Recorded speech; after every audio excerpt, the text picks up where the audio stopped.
Welcome to Bucket's Garage. Yes, that was my truck that got wrecked from part one. I wasn't unable to finish it because of that. And I'm going to make a video here to have part two to show you what you could do to check your switch and to bypass that relay. I apologize that it's taken so long, but I've got the parts now that I can show you how to do it. Okay, let's get started. All right, this is the turn signal switch and your high beam switch out of a 2008 GMC 2500. This one's a little different, didn't have cruise control on it and such, but if this looks like your switch from behind, get a little light on this for you. You're going to have two sections here. You're going to have this section here and this section here. If this looks like yours, what you're going to be looking for here is these three pins. Let me get a little zoom there for you. You have these three pins here, 1, 2, and 3. Now, this is going to be your center pin, like, let's say positive, okay? That's your main power in. This one down here, this one here is for your turning on your high beams. This one here is for flashing your high beams. So let's say someone doesn't have their headlights on, you want to flash them. That's what that one's for. So you're going to just want to put those two together. And this one will be going to your relay. And I'm going to show you that right now. That one there, I do believe, is for your hazard control. And your wiper. The other one's probably for your wipers over here.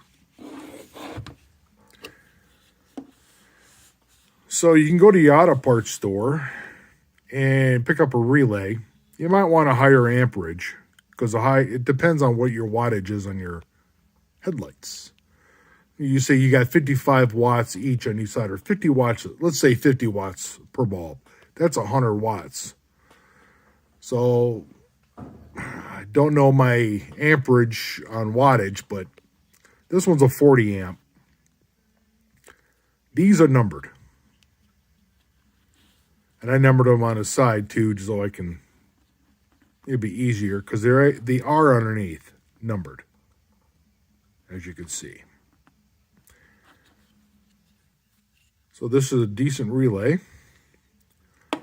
Now, what we're going to do first here is we're going to check to see if the switch is good, and also hook up some wires to it, so I can test it and also do a bypass. Alrighty now, we got the meter on. Actually, I had the switch on. Okay, that is off for the switch. All right, I hooked up the wires. Green is my center. Blue is the high beams. This is for your passing. Now, if I were to turn the switch on, okay, high beams are on. High beams off. Passing. So I'm pulling back. So that's how that works. The switch is good. So now what we're going to do, we're going to show you how to make your own wiring harness here to bypass your headlights. I've driven this paper, written out on this paper, a diagram. So if you want to pause it and take a snapshot of that, you can.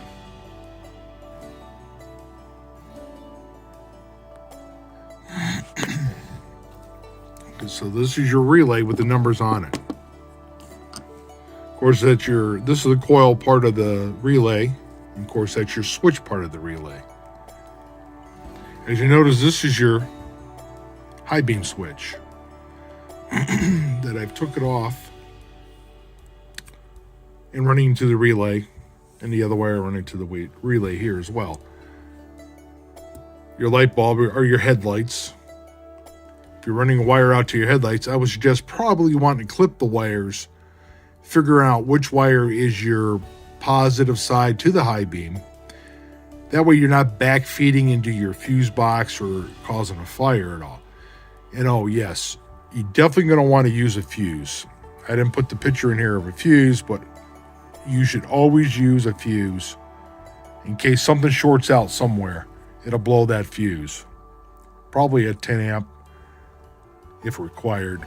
If it blows at 10 amp, you can go to 20. Of course, that's your positive, your battery. If you are hooking this system up, I have a fuse box here out of one of the old trucks. This would be your front part. If you lift this handle up, you'll see these terminals right here. These are positive terminals, and they're fused as well. But you can hook up your wire here for positive. Your lights will be on all the time, whether your key's on or off, but you got to make sure you shut your high beam off. All right, I'm gonna go ahead and wire this up real quick, and I'll show you it working with the relay, with the wiring harness. I got a light bulb here. I got the wiring to the relay. This is actually a wiring harness that I had got for fog lights that I never used. So I'm actually using a fog light wiring harness, which you could probably use if you can find that harness. Great, that'll work out great as well. Now this is your positive, this is your negative. Let's say this is your, off that block, fuse block. This would be a ground to your bot chassis ground. Of course, you have your fuse and the headlight, the wiring, and your relay. Okay, now this is how it's going to work. Let's see how well I can do this. One-handed. Yes, I know I need a tripod. One of these days. Oh, look at there. Got the high beams on. High beams off. High beams on. Okay. And pull back. Hey, turn your headlights on, buddy. Hey, there's a cop up ahead. You don't want to do that. That's actually illegal. But turn your headlights on. Or if you're going to be passing somebody. And that's how that'll all work. Holy buckets. Hey, who turned out the lights? Just kidding. And I hope I was able to help. Sorry again that it took so long to make this video, but I know this might be kind of I am maybe a redneck, but a redneck way of doing it. But you know what? This will work better than spending all that money for one of those. So anyway, thanks again for watching Buckets of Garage. And if you liked this video, please hit like and please subscribe. And as always, guys, thanks for watching. Take care and have yourself a great day or evening. Take care. See ya.